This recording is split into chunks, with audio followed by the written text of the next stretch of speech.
Hello viewers, and welcome to a new Dakest Fortifying game challenge. If you could have probably guessed now by the title of the video, I am doing 1944 Germany. Yes, this dreaded scenario. I will be playing with these options, and the rules are pretty simple. No cheating, and that's really about it. The objective is to beat the allies and the Comintern. However, unlike my 1943 challenge, I'm going to save and go back from time to time, because I don't see myself beating this scenario in one go despite me being pretty good at the game.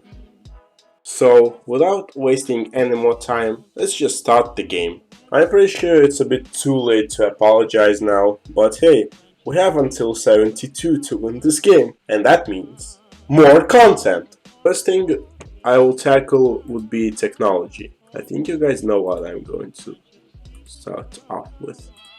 I think this is the best technological selection that I have for now, and I'm pretty content with it. And now the ministers. Sadly, I can't remove this guy despite him being a bit bad, but I can change most of the other guys.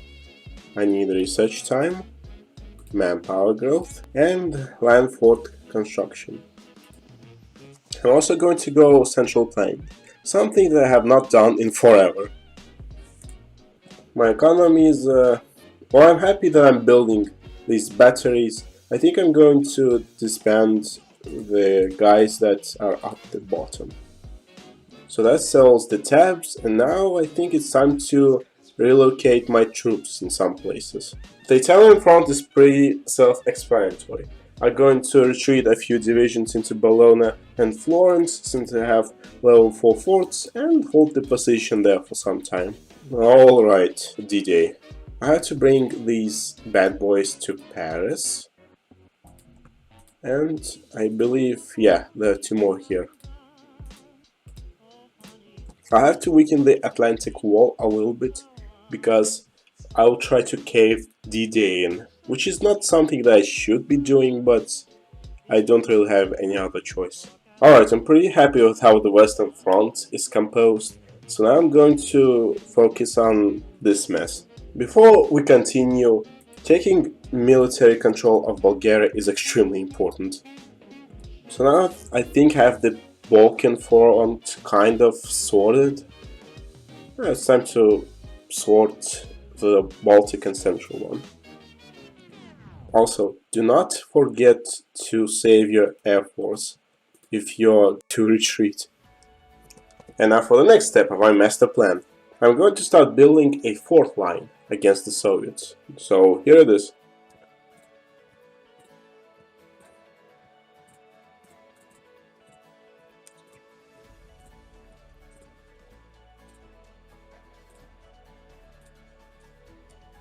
So now I am prepared everything as it can be.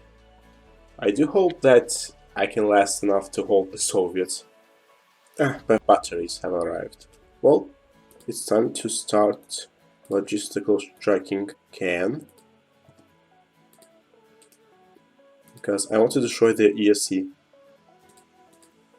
Okay, 14 and 10%. Now it's only 17% infrastructure. So now I took can, and I will try my best to collapse them now in Cherbourg. It's taking a bit longer than I would have expected, but I'm finally doing it.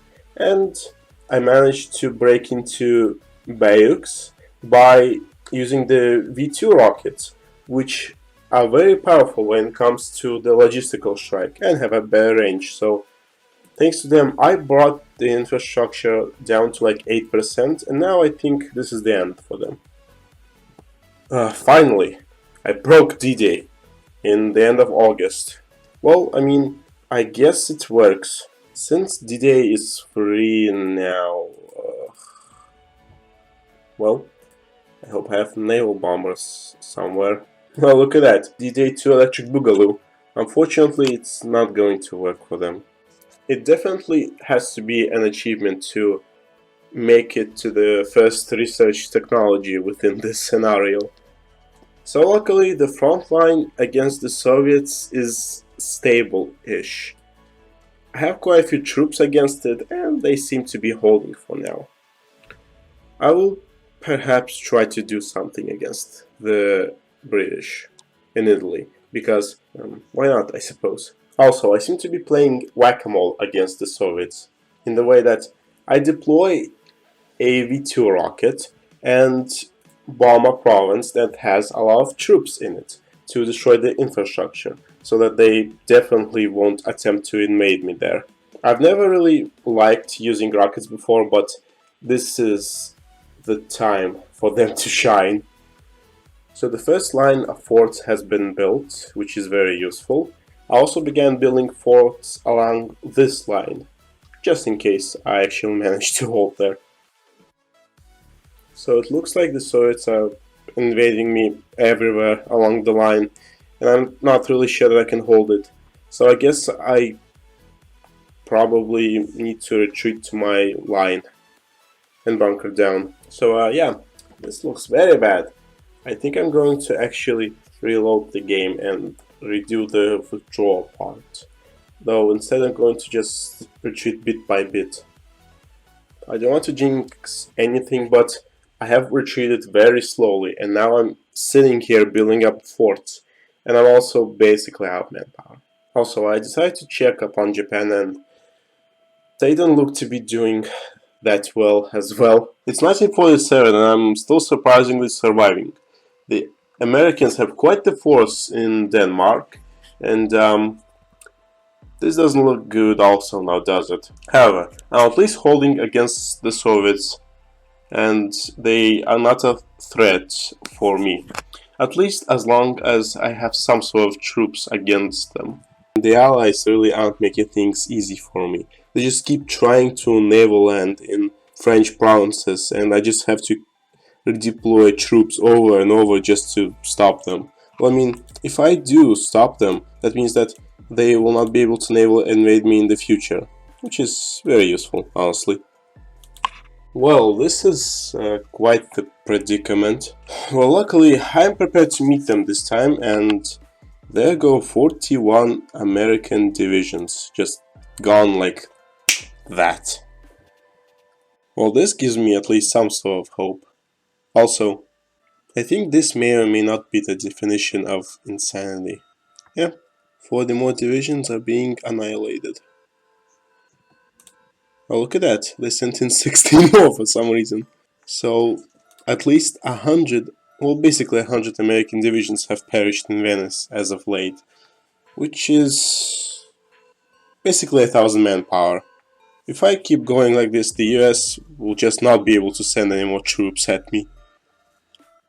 Wait, scratch that. America is actually out of manpower. They're sitting at 300 with level 9 mobilization, which is very good for me. How about the UK? How are they doing? Oof, well, they have far more than they should. And they're sitting on general, so this should be fun. Well, this should be their last landing, at least for a few years. So I can probably start focusing on the United Kingdom pretty soon. Oh yeah, they definitely don't stand a chance. Poor America. Well, I guess that's what you get for sacrificing almost 2 million men just to get Venice for the fourth time. I've been sitting here for 2 years and I have not made a lot of progress. America is out of manpower and the army is a shell of their former self. I have gathered a few units and I'm trying to wither away the British Navy, but my submarines just get torn into shreds, along with my Air Force and, by extension, naval bombers. Though, I'm going to attempt a Hail Mary of sorts and just hope it works, because I don't really have many options now, do I? Those paratroopers that I've been building have finally paid off. I paratrooped into Hull and quickly rushed in troops from Amsterdam with my transport ships there at the bottom of the sea, but it doesn't matter since I've gotten the UK finally. In hindsight, it's a good thing that I didn't touch Italy because it left most of the army locked down here while there was just a skeleton army guarding the British Isles. I also decided to release the England and Scotland as my puppets because I need them to produce troops for me because my manpower situation isn't the best, and they will be able to guard themselves and possibly free up a few troops on the Soviets front later on. So I'm not quite sure who to go after, the Soviets or America, due to my limited troop amount and well, I do have a lot of nukes, but if I decide to bomb the United States of America, they will retaliate, and I don't really want that now, do I? I do believe that it's a good idea to end the episode on such a high note. So I hope everyone enjoyed the video. Leave a like and subscribe if you did so. Until the next one. Goodbye everyone.